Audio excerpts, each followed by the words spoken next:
Halo guys, welcome back to Lady Rose channel.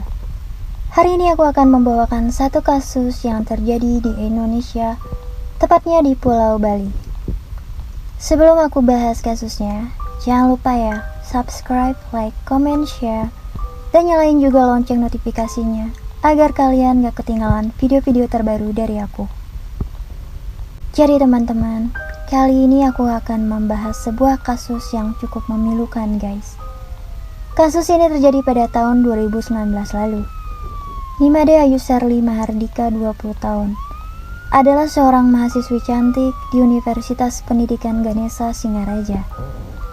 Ia ditemukan tewas membusuk di kamar kosnya di kawasan Jalan Wijaya Kusuma Gang 4 nomor 1 Singaraja, Kamis 11 April 2019 siang pukul 13.00 WITA. Korban Nimade Ayu Sherly Mahardika yang merupakan mahasiswi semester 4 jurusan Pendidikan Fisika Unisab Singaraja ditemukan tewas tergeletak di kamar kosnya dalam kondisi mengenaskan. Kepala korban dalam kondisi bengkak dan berair, mata melotot, lidah menjulur, kulit tubuh sudah mengelupas, dan jenazah sudah mengeluarkan bau busuk. Mahasiswa yang notabene putri dari Kepala Sekolah Kasek SMP Negeri 1 Baturiti Tabanan, Inyoman Swastika ini diduga tewas dibunuh pacarnya, yang tak lain adalah Ikadek Indrajaya alias Kodok.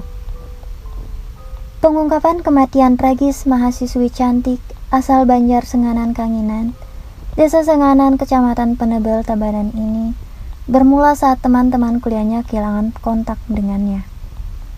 Mereka pun mulai panik dan berusaha mencari Sherly, karena ternyata korban ini menjadi ketua panitia kegiatan pelatihan di kampusnya guys.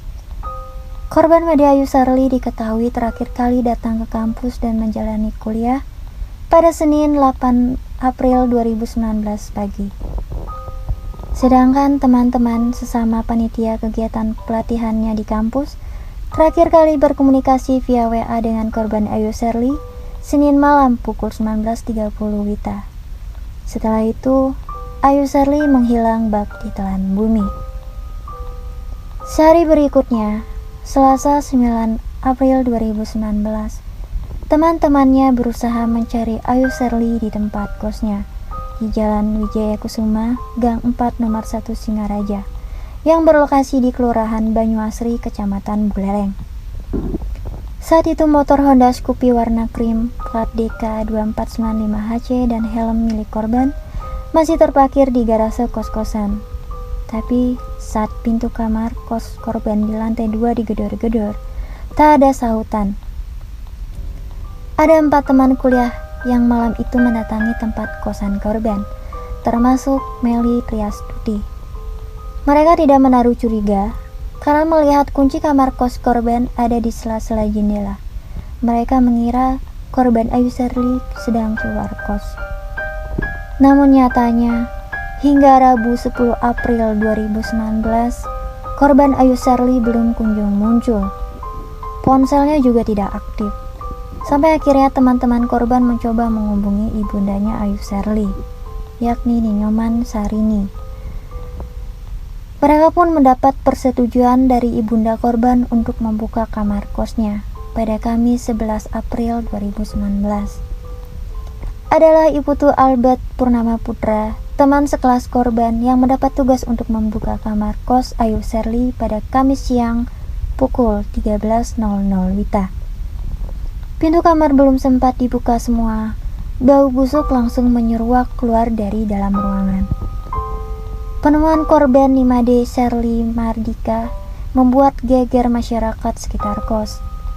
Dengan cepat, Kapolsek Kota Singaraja Kompol Anak Agung Wiranata Kusuma SHMM memberikan laporan penemuan mayat kepada Kapolres Buleleng AKBP Suratno SIK.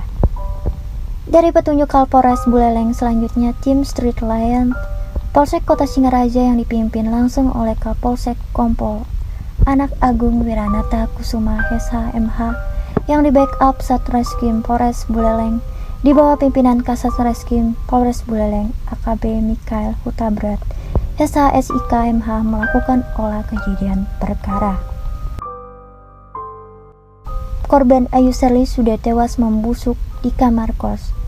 Mayat korban selanjutnya dievakuasi ke ruang jenazah RSUD Buleleng untuk pemeriksaan lebih lanjut. Setelah keluarga didatangkan, jenazah korban dikirim ke RSUP Sanglah dan Pasar untuk proses otopsi. Dari tempat kejadian perkara, Polsek Kota dan Satreskrim Polres Buleleng berhasil mendapatkan keterangan tentang dugaan korban meninggal. Diduga akibat adanya kekerasan yang dilakukan terhadap korban. Dari keterangan di lapangan, polisi menemukan sejumlah petunjuk awal terkait kematian tragis mahasiswi Undiksa Singaraja ini. Dalam waktu 3 jam, Kamis 11 April 2019, akhirnya tim Street Lion, Polsek Kota dan Satreskrim Polres Buleleng berhasil mengamankan dan menangkap pelaku. Ternyata pelaku merupakan teman dekat korban yang berinisial KIJ alias Kodok. Pelaku dinamankan di Jalan Udayana Singaraja. Kepada penyidik kepolisian, KIJ mengaku terus terang membunuh korban dengan cara dicekik karena cemburu. Pelaku membunuh korban lantaran tersulut emosi sebab Sherly dituding telah berselingkuh dengan pria lain. Pelaku sendiri diketahui berasal dari Tabanan. Ia bekerja serabutan dan menjaga warung angkringan di wilayah Tabanan. Namun, sering ke Buleleng sejak berpacaran dengan korban. Korban dan pelaku kenal sejak masih duduk di bangku SMP di Tabanan. Kemudian mulai memadu kasih sejak itu. Lantas putus nyambung dan kembali berpacaran hingga aksi pembunuhan keji tersebut. Pembunuhan keji karena rasa cemburu. Jadi korban yang merupakan seorang mahasiswa memiliki kelompok belajar dan sering berkumpul dengan teman-temannya. Dia merupakan mahasiswa yang dikenal pintar dan berprestasi. Pelaku cemburu karena korban sering berkumpul dengan teman-temannya. Kadek Indrajaya alias Kodok ditetapkan sebagai tersangka pembunuhan terhadap mahasiswi Undiksa Nimade Ayu Sherly Mardika saat rekonstruksi pembunuhan di tempat kejadian perkara, yakni di rumah kos korban Sherly di Jalan Wijaya Kusuma, Kecamatan Kabupaten Buleleng. Kodok sempat mencium kening korban setelah berhasil menghabisi nyawanya. Ia mengaku menyesali atas semua tindakan pada orang terkasihnya. Kapolsek Kota Singaraja Kompol Anak Agung Wiranata Kusuma mengungkapkan rekonstruksi ini juga menghadirkan Kasipidum Kejaksaan Negeri serta pengacara pelaku. Dari pantauan di lokasi, pelaku Kadek Indrajaya alias Kodok meragakan 46 adegan. Pada adegan pertama, Kodok terlihat datang bersama korban Sherly dengan mengendarai motor. Setelah itu keduanya masuk ke dalam kamar kos yang merupakan kamar kos korban Sherly. Di dalam kos, korban Sherly terlihat sibuk dengan tugas-tugas kuliahnya. Hal ini terlihat dengan diperagakannya adegan korban Sherly yang tengah sibuk utak-atik laptop, sementara pelaku Kodok sibuk menyiapkan makanan. Memasuki adegan ke-8, keduanya terlihat makan bersama. Sebelum akhirnya, korban Sherly meninggalkan Kodok untuk pergi ke kampus. Korban Sherly terlihat pulang dari kampus pada adegan ke-12 dengan disambut oleh pelaku Kodok. Puncaknya, pada adegan ke-14, di mana Kodok mendengar jika ada pesan yang masuk di ponsel milik korban. Proses pembunuhan pun terlihat pada adegan ke-24, di mana pelaku Kodok mengambil bantal dan membekap korban. Tak hanya itu, ia juga mencekik leher korban pada adegan ke-27. Kodok pun langsung mengambil ponsel tersebut dan membaca isi pesan yang sejatinya dikirim oleh rekan kuliah Sherly untuk membuat tugas kuliah bersama-sama.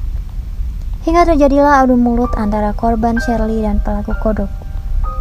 Memasuki adegan ke-17, terlihat sikap kasar Kodok kepada kekasihnya. Ia mulai mendorong kepala Sherly hingga membuat wanita asal Tabanan itu kesal. Sherly lantas melawan dan menampar pipi kiri pelaku sebanyak 1 kali. Namun, aksi itu kembali dibalas oleh pelaku Kodok dengan menjambak rambut korban dan mendorong tubuh korban hingga terjatuh di kasur. Proses pembunuhan pun terlihat pada adegan ke-24, di mana pelaku kodok mengambil bantal dan membekap korban. Tak hanya itu, ia juga mencekik leher korban pada adegan ke-27. Nyawa korban Shirley pun melayang tepat di adegan ke-32. Bahkan terkuak pada adegan ke-32 ini, sempat timbul niat pelaku kodok untuk membuang jenazah Shirley. Namun karena tidak tahu hendak dibuang kemana, akhirnya pelaku kodok pun menempatkan posisi korban Shirley lagi sedang tidur, guys. Barang bukti yang turut diamankan adalah 1 buah bantal, 1 buah lembar spray, 1 potong selimut, 1 buah bantal leher warna merah, baju kaos berkerah warna biru, celana pendek, dan 1 buah anak kunci kamar warna silver, 1 buah HP Oppo A39 milik pelaku, dan sebuah handphone iPhone milik korban, dan 1 buah laptop. Saat digelandang ke Mapolres Buleleng, pelaku kodok hanya terunduk. Ia mengaku menyesal melakukan aksi itu. Selama pacaran, pria bertato ini juga mengaku kerap cekcok dan berujung main tangan. Kodok pun mengaku sudah pacaran sejak SMP, namun sempat putus nyambung karena tidak direstui orang tua korban. Jalanan asmara keduanya pada beberapa bulan terakhir dilakukan backstreet atau diam-diam tanpa sepengetahuan orang tua korban. Atas perbuatannya yang bersangkutan dijerat dengan pasal 338 KUHP dengan ancaman hukuman 15 tahun, juga pasal penganiayaan 351 di KUHP dengan ancaman hukuman 7 tahun penjara. Oke guys, sekian dulu untuk kasus kali ini. Mari kita doakan agar korban ditempatkan di sisi Tuhan Yang Maha Esa. Dan semoga kasus ini jadi pelajaran untuk kita semua ya teman-teman. Thank you for watching and see you next video. Bye bye.